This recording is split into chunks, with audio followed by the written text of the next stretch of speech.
안녕하세요. 토목 엔지니어 돌정입니다. 주간 토목 소식 2024년 1월 11일자 시작하겠습니다. 네, 첫 번째 소식 탑스토리는 비상시 5분 내 전력 생산, 전력 부족한 때 최고 대안. 이 소식은 뭐냐면은 양수발전소 얘기입니다. 양수발전소 얘기인데 여기서 지금 신문 기자가 양수발전소를 직접 가보고 상당히 디테일하게 양수발전소에 대해서 기사를 쓴 내용입니다. 이렇게 밑에 하부 저수지가 있고 상부 저수지가 있죠.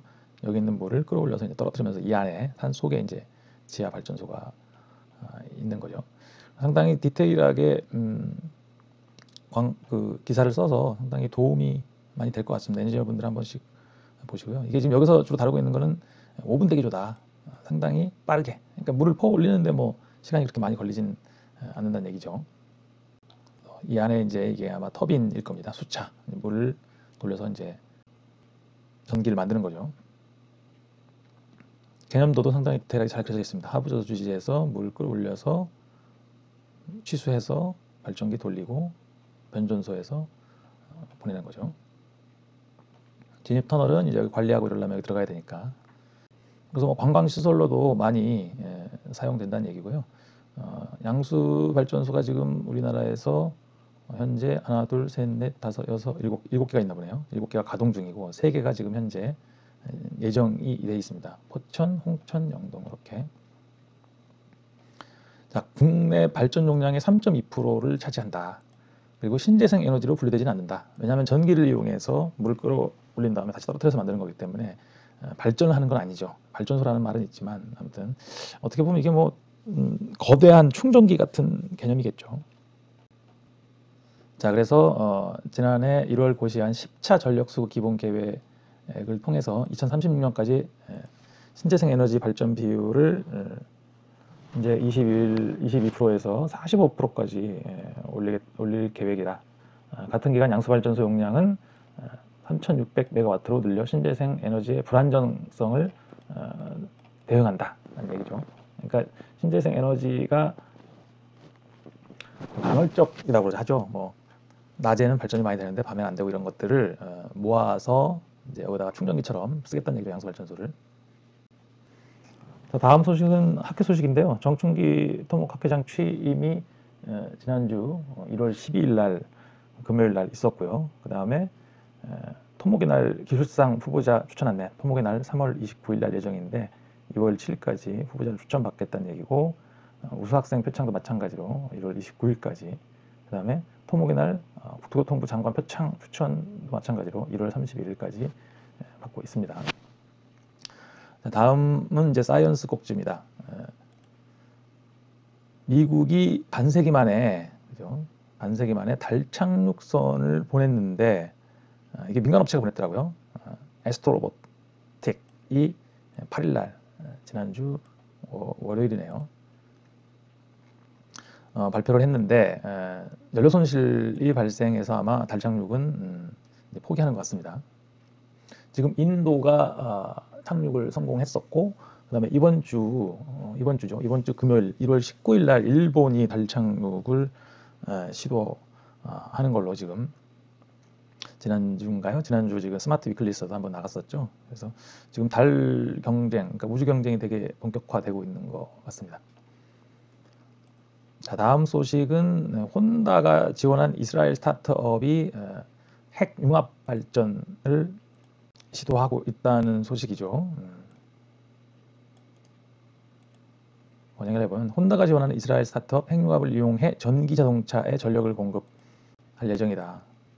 미니 핵융합 발전 시설을 전기자동차 충전소로 활용할 계획이라고 그러니까 자동차에다 넣거나 아예 큰 발전소를 만드는 게 아니라 전기자동차 충전소로 활용하겠다는 얘기인 것 같아요. 작게. 그러니까 우리가 지금 핵 분열을 이용한 핵 발전소도 지금 작게 만들려고 하고 있잖아요. 그런 것처럼 핵융합 발전소도 작게 만들어서 전기자동차 충전소로 활용하려고 하고 있다는 소식이네요.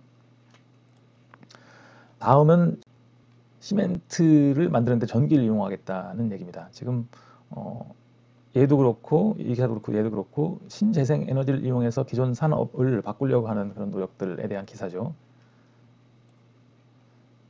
자, 그래서 이것은 MIT 테크놀로지 리뷰에 올라온 소식인데, 자 여기 읽어보면은 7% 글로벌 카본, 그러니까 글로벌 전체 지구에서 전체 만들어지는 탄소의 약 7%를 시멘트 프로덕션, 시멘트 제품이 만들어내고 있다는 얘기거든요.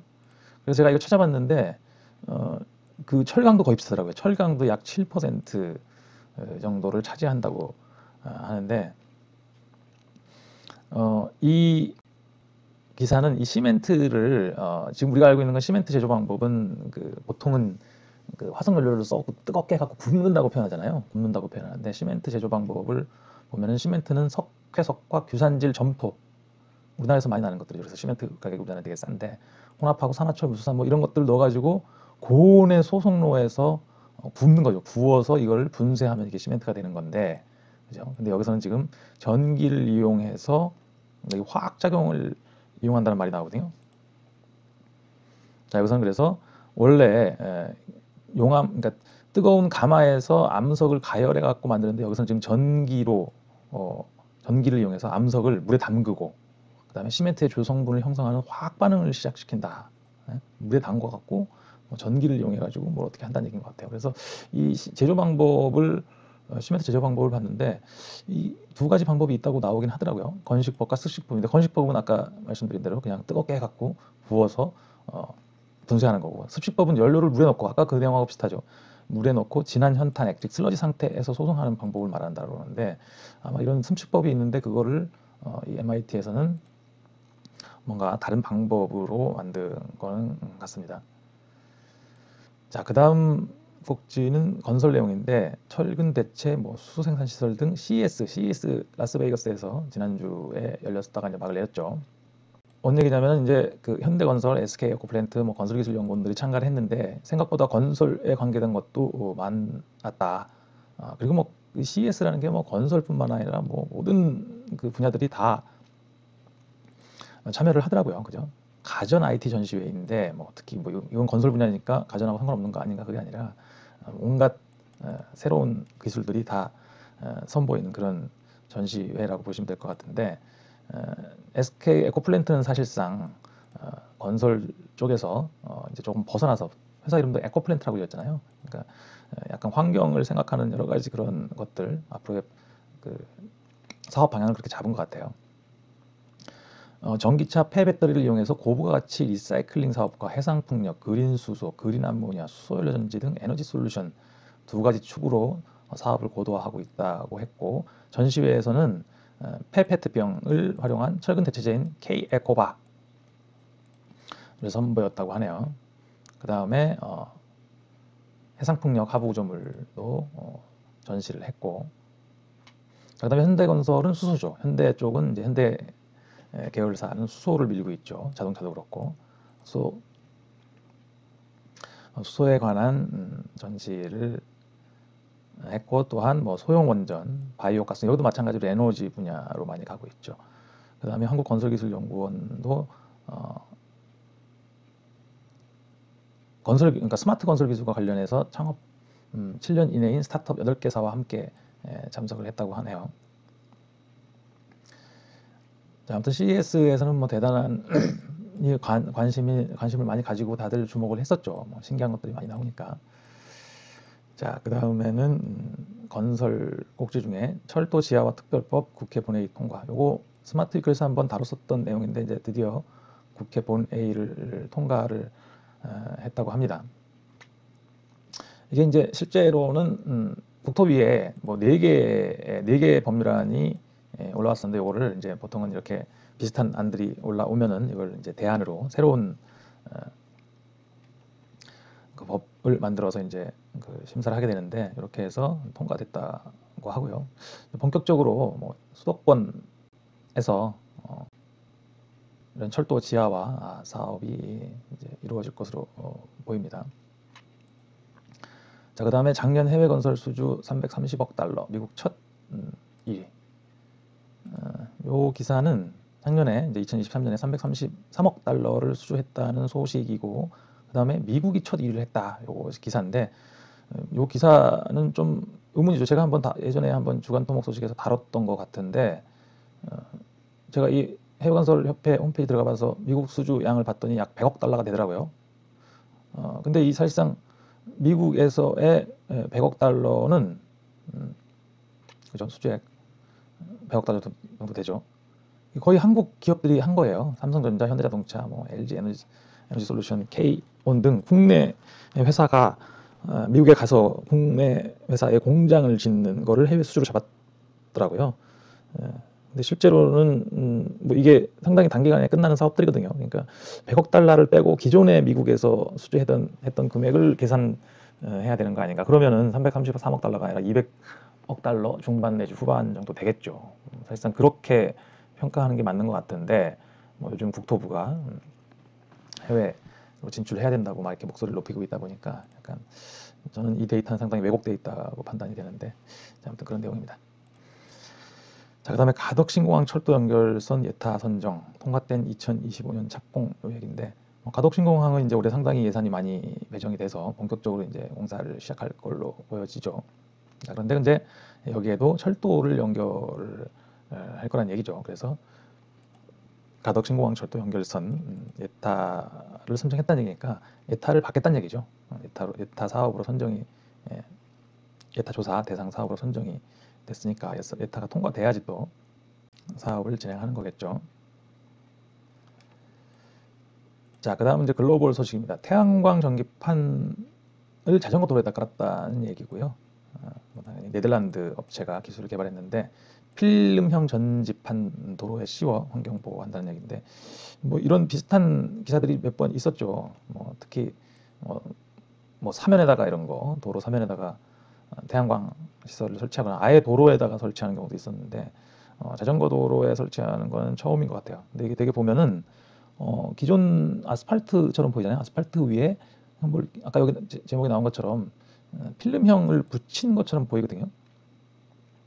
근데 이런 게 이제 문제가 내구성이겠죠. 자전거가 달릴 때 그 전지판이 훼손되지 않아야 되니까. 근데 여기서는 자, 태양광 전지판 위에 플라스틱의 일종인 폴리머를 씌웠다. 폴리머는 햇빛을 잘 투과시키기 때문에 태양광 발전에 지장을 주지 않는다.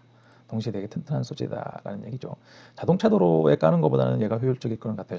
자동차보다 자전거가 가볍고 교통량도 많지 않으니까. 대신 자전거 도로가 대부분 다 도심지의 건물 사이에 있는 경우가 많죠. 이렇게 햇빛 잘 드는 곳의 자전거 도로는 뭐 한국에는 이제 뭐 4대강 강가에 있는 자전거도 이런 데는 상당히 효율적일 거는 같습니다. 자, 글로벌 두 번째 꼭지는 뉴 웹사이트에 대한 얘기인데요. 이것도 상당히 우리가 눈여겨봐야 될 부분인 것 같습니다. 이게 뭐냐면 웹사이트를 개설했는데 미국 얘기인데요. 웹사이트에서 자, 번역을 한번 해보겠습니다. 1,800억 달러 규모의 인프라 계획을 소개합니다. 어디서? 새로운 웹사이트에서 향후 10년 동안 캘리포니아 주에서 이 웹사이트에 들어가 보면 도로, 교량, 대중교통 등 초고색 인터넷을 포함한 중요한 인프라 프로젝트를 추적합니다. 소개한다는 얘기겠죠. 그래서 세금으로 인프라스트럭처가 대부분 세금으로 만들어지니까 그 프로젝트에 대해서 소개를 자세하게 하는 사이트입니다. 그래서 여기 실제 이 사이트 들어가 보면은 캘리포니아 build.캘리포니아 가보면 되네요. 여기 들어가 보면은 그래서 다양한 정보들이 올라와 있고 이렇게 지도로 해서 뭐 이렇게 캘리포니아 주가 이렇게 생겼나 보죠. 이렇게 하고 눌러 보면은 어떤 프로젝트가 하이드로젠이다. 하이드로젠 수소 사업이 여기 있고 뭐 이렇게 눌러 보면 또 뭐 environmental restoration 뭐 브로드밴드 인터넷망 뭐 그런 거겠죠. 하이스피드 인터넷 이런 식으로 인터넷까지도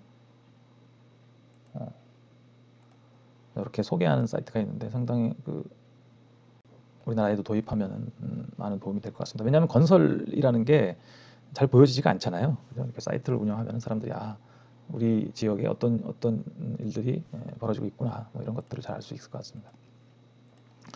자, 그다음에 그 기사는 뭐냐면 요건데요. 제가 이제 이렇게 구글 번역기를 돌려놨습니다. 뭐냐면 고속도로가 지역사회 통합 및 개발을 위한 도로 인프라 재구상하고 이제 뭐 미국 교통국 같은 데죠. 교통부 같은 데죠. 이게 뭐냐면 여기 읽어보면 저도 이런 생각을 했었는데 고속도로나 국도, 국가가 만드는 그런 도로들 있죠. 자동차 전용 도로란 말이죠. 그 도로가 생김으로써 지역 그 주민들한테 아무런 도움이 안 되거든요. 매연만 생기고 뭐 그런 것들이 여기 나오고 그래서 이제 앞으로의 도로 정책이 지역에도 어떻게 도움을 줄 것인가 뭐 이런 것들을 연구를 해야 된다. 약간 그런 지역사회에 도움이 될 수 있는 그런 도로가 돼야 된다. 그런 내용입니다. 상당히 그런 정책적 변화가 필요할 때가 되지 않았나 싶습니다. 자, 그다음에 최신 소식은 뭐 자문위원이나 그 위원을 모집하고 있다는 소식이고요.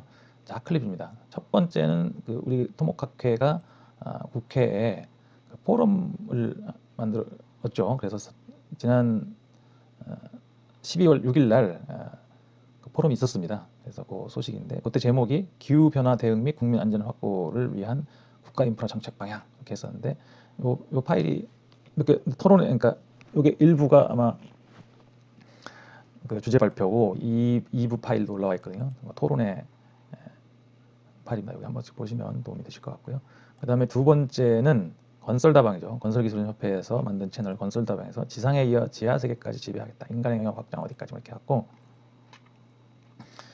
지하 공간에 대한 얘기들이 나옵니다. 뭐 대부분 토목에 관한 내용이죠. 그래서 여기 뭐 재밌게 만들려고 여러 가지 옛날 역사적으로 뭐 그런 부분들, 그 다음에 뭐 지하 도로, 요거는 지금 이제 거가대교 침해 터널 아까 나왔었죠. 그런 내용이 담겨져 있으니까 한 번씩 보시면 흥미로운 내용들입니다. 자, 그 다음 내용은 국가철도공단에서 올린 내용입니다. 이것도 뭐 딥 언더그라운드 터널하고 뭐 대심도 터널이라는 얘기겠죠. 여기도 이제 그러니까 건설다방하고 비슷하게 이제 지하 얘기인데 뭐 철도가 상당히 그 지하로 많이 들어가고 있죠 지금. 뭐 도로도 들어갔지만 실제로 철도가 훨씬 더 많이 효율적이죠. 도로는 뭐 넓다 보니까 상당히 그 단면이 커져서 그다음에 이제 그 환기나 아니면 화재가 났을 때 위험성 이런 것 때문에 철도가 상당히 지하화에 적극적으로 나서고 있습니다. 지금. 상당히 뭐 이게 외국 그 영어로 되어 있는 거 보면 아마 해외에 홍보를 하기 위해 만든 영상 같습니다. 자, 그래서 대한토목학회 스마트 위클리는 요걸로 마치고요. 그 다음에 제가 이제 트위터에 올려놨던 기사들을 한번 보도록 하겠습니다. 노트 반전 원전 사용 후 해결료 저장주 물럼표. 요거 지난주에 저희가 스마트 위클리 탑 스토리로 나갔던 내용인데 요 뒤로 또 이제 후속 그 기사가 나왔었는데 이제 집안이 갈라지고 뭐 그러니까 기초가 좀 깨지고 파손되고 이런 장면들이 지금 나왔거든요. 그래서 사실상 이 원전이라는 게 상당히 그 문제가 생겼을 때는 상당히 치명적인 거를 후쿠시마 원전 때 경험을 했죠. 그래서 상당히 일본 정부는 상당히 조심스럽게 접근하고 있는 것 같아요. 그러니까 모든 걸 다 클리어하게 지금 공개하지는 않고, 근데 이제 언론 보도에서 조금씩 나오고 있는 이런 상황입니다. 뭐 인간이 원전 그 지진 설계라는 거는 여태까지 일어났던 지진들을 기준으로 뭐 1000년을 버티게 만들겠다, 2400년을 버티게 만들겠다, 2400년 재현주기죠, 재현주기 2400년 이렇게 갖고 정하는데, 근데 문제는 그 지진의 크기를 우리가 데이터를 갖고 있는 게 몇천 년 전에 지진이 분명히 있었죠. 뭐. 근데 우리가 기록한 그 공학적으로 의미 있게 기록한 게 그렇게 오래되지 않았다는 거죠. 기껏해야 100년이나 됐을려나요, 그죠? 그러니까 100년 동안의 데이터를 가지고 지진을 예측하는 거 있는 거죠, 사실상. 그래서 그 사실상 상당히 무서운 가장 그 확률적으로도 어려운 하중이 지진 하중입니다. 바람이나 뭐 이런 거보다 바람, 파도 뭐 이런 것도 있지만은 그런 것보다 도 훨씬 더 확률적으로 어렵죠. 자, 그 다음에 아까 가덕 연결선 요거 아까 나왔던 얘기고요. 그 다음에는 여기 이제 대구도시철도 1호선 하양까지 지금 여기까지 와 있는데 1호선이죠 여기가. 그래서 하양에서 어디까지냐면 영천, 하양 영천 연장 기재부 예타 통과했다는 얘기죠. 이제 여기 대구선이 이렇게 평행하게 가긴 하는데 여기가 이제 뭐 레천, 뭐 경마 여기 나왔지만 이제 경마공원 요 근처까지 이렇게 가는 걸로 이렇게 연장을 한다는 소식이고요. 대구선 지도를 보니까 대구선이 이렇게 가고 있는데 대구선은 이게 도시철도가 아니라 대구선 도시철도가 아니라 철도공사에서 KR에서 관리하는 거더라고요. 그래서 지금 사실상 하양역이 어디죠? 하양역이 오니까 여기서 이렇게 평행하게 가고 여기쯤 아마 종점이 생기는 그런 안인 것 같습니다. 자, 그 다음에 발길 끊긴 한강 벼랑 카페. 요거 제가 스마트 위클리에서 한두 번 다룬 것 같은데, 스마트 위클리가 아니라 제 개인 트윗에서 몇 번 트윗을 했던 것 같은데, 저번에는 숙소를 쓰겠다는 뉴스가 나왔었거든요. 근데 이번에는 또 뭐냐면은 대형 프랜차이즈 카페가 아니라 지역에 널리 알려진 로컬 브랜드 카페를 대거 입점시키겠다라고 이제 했다고 하는데, 말하자면 뭐 스타벅스 뭐 그런 큰 브랜드는 안 들어올 거고, 뭐 예를 들어서 강원도에 유명한 뭐 그런 모 카페 있죠. 테라로사 뭐 이런 거. 아무튼 서울 지역에도 그런 게 있는데 그런 것도 입점시키겠다라는 얘기인데, 여기도 나왔지만 접근성이 문제죠, 사실상. 그리고 근처에 뭐 다른 게 있어야 가서 커피만 마시나요? 뭐 구경 가게 되는. 사실상 한강의 접근성이 좋지 않고 여기서 그렇게 즐길 만한 게 많지가 않다 보니까 그런 게 문제인데, 처음에 이걸 만들어 놨다 보니까 자꾸 이제 이용을 다른 방법으로 하려고 하는데 지금 뭐 계속 실패는 하고 있죠. 자, 그다음은 이제 그 CES 때 상당히 요게 이제 주목을 받았어요. 머스크가 만들어 놓은 사실상 밑에 루프라고 하는데, 라스베이거스 지하를 거미줄처럼 연결하는 루프 프로젝트인데, 요게 처음에는 사실상 상당히 야심차게 시작했죠. 이렇게 여기 지금 테슬라 차를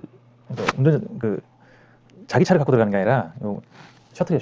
셔틀로 보면 되잖아요. 운전자가 테슬라에서 고용하는 사람들, 그러니까 보링 컴퍼니죠. 보링 컴퍼니에서 고용한 사람이 이 사람들을 태워주는 서비스입니다.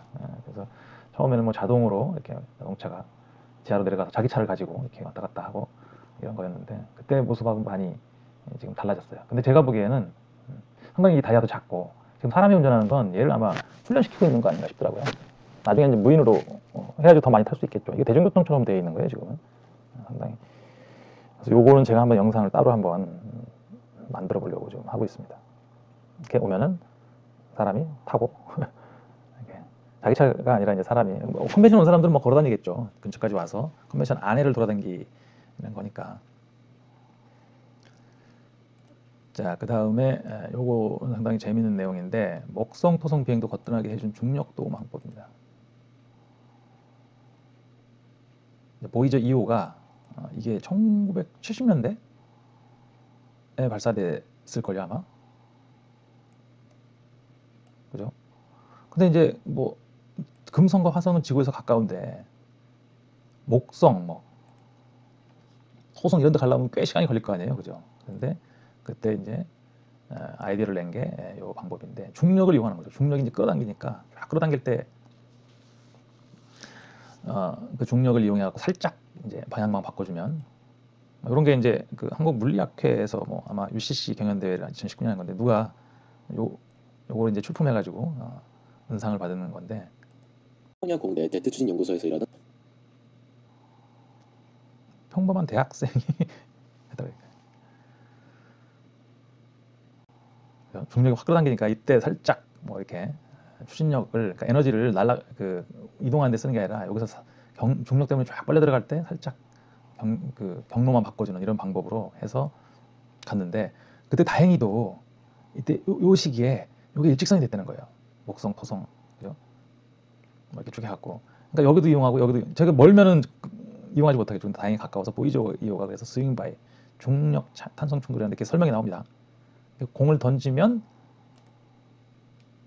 실제로 충돌이 아니라 중력 탄성 충돌 뭐 이렇게 쓰는데, 그래서 강하게 튕겨져 나오는 그런 에너지를 이용해서 멀리 움직이는 거, 이런 식으로 그 아이디어를 냈다는 것 자체가 상당히 재밌죠. 평범한 대학생이. 자, 그 다음에는 GTX-A, 이제 GTX-C, 이제 아직 개통 안 했잖아요. 이제 이 GTX-A는 이제 올해 개통을 한다고 그랬죠.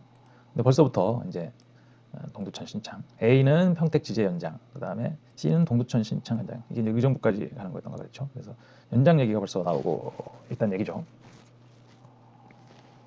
한번 만들어지면 당연히 연장, 조금만 더 투자하면은 연장 하면은 혜택이 많아지고 사람들이 많은 혜택을 보니까 연장 얘기가 당연히 나오게 되겠죠. 자, 그 다음에 다음 소식은 광주 영암 아우터반 건설 본궤도에 올랐다는 얘기인데, 그래서 저는 이게 상당히 쉽지 않은 얘기인데 벌써 본궤도에 올랐나 했는데 읽어보니 국가계획 그러니까 차기 국가계획 반영은 이제 안 된 거죠. 반영이 돼야지 이제 고속도로는 국가계획에 반영이 돼야지 이제 건설이 되거든요. 근데 이거 읽어보면 그럼 뭐가 올랐냐? 초고속도로 도입을 위한 정책 방안 연구 용역비, 연구를 하기 위해서 3억 원이 반영됐다라는 얘기죠. 연구를 당연히 해야겠죠. 저도 이제 이거 전에 한번 말씀드렸지만 뭐 설계 기준부터 시작해서 교통문화 뭐 이런 것들 어떻게 할 건지 이런 것들이 상당히 많이 연구해. 3억 원으로 그거 할 수 있나? 아무튼 반영이 됐다는 얘기죠. 본 궤도에 아직 오른 건 아닌 것 같고요. 자, 그 다음에는 동해가스전 CCS, 자 카본 캡처죠. 이게 카본 캡처. 그러니까 탄소를 모아서 그냥 스토레이지, 그냥 저장을 해버리겠다, 땅속에 묻어버리겠다 이런 건데 지금 그러려면 공간이 있어야 되잖아요. 그래서 우리나라에는 이제 동해가스전이 있었죠. 지금 동해가스전에다가 이산화탄소를 저장하겠다 이런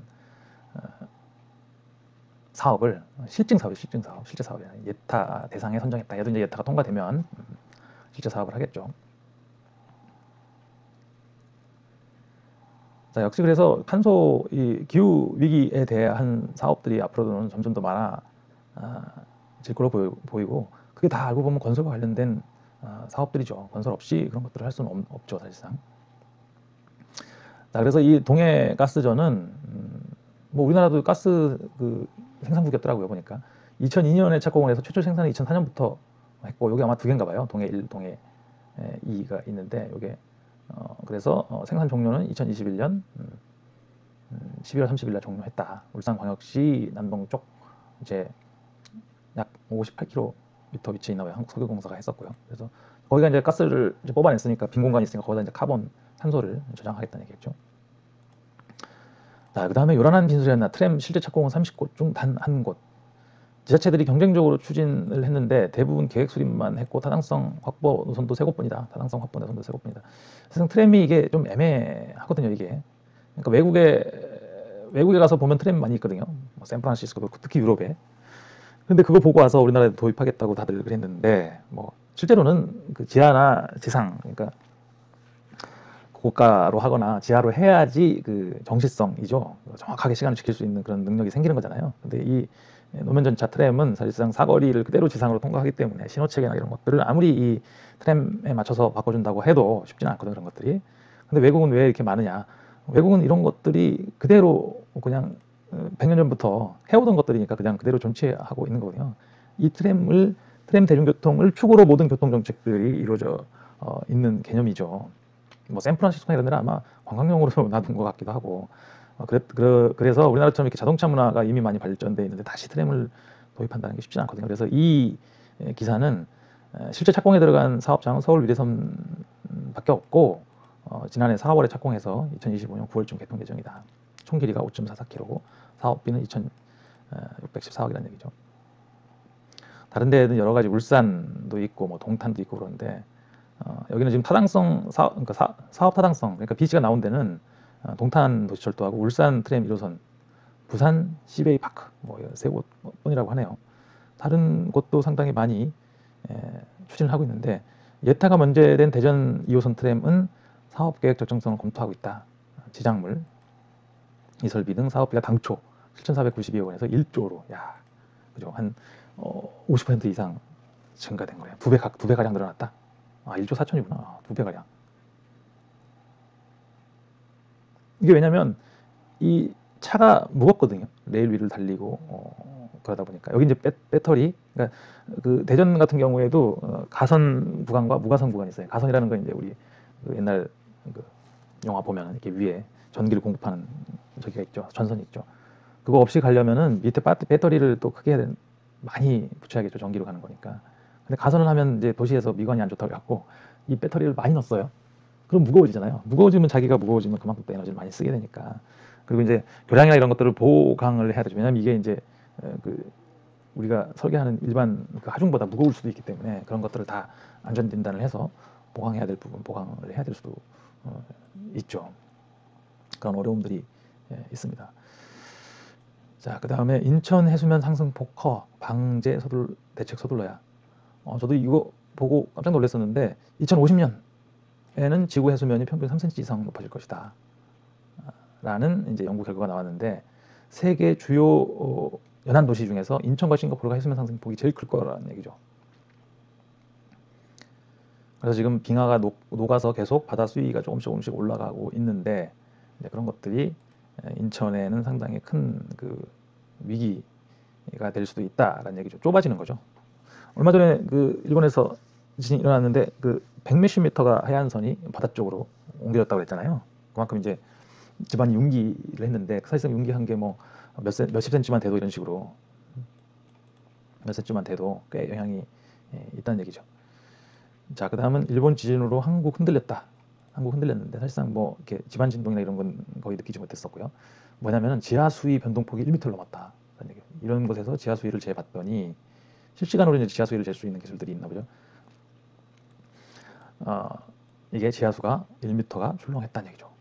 상당히 생각보다 상당히 큰 값이더라고요. 이게 1m가 지하 수위가 올라갔다 내렸다 한다는 얘기는. 그러니까 땅 속으로 전달되는 에너지가 지하 수위를 밀어 올린 거죠. 사실상 땅 바깥쪽에서의 물이죠. 이때 이쪽 동해안 쪽에도 실제로 지진 해일이 오긴 왔는데 뭐 50cm 그렇게 됐었거든요. 그러니까 이게 물이 출렁거리는 것보다 지하 수위, 그러니까 에너지 전달이 물로보다는 당연히 딱딱한 지반을 통해서 훨씬 에너지 전달이 세겠죠. 대신 그 에너지가 지하 수위에 영향을 미쳤다. 그래서 그 지하 수위가 여기 지하 수위 영향이 지진 해일 높이보다 훨씬 더 컸었다는 얘기죠. 이거 상당히 새로운 사실이었습니다. 자, 이렇게 해서 그 트위터까지 마치고 2024년 1월 12일자 주간 토목 소식 이상 마치도록 하겠습니다. 감사합니다.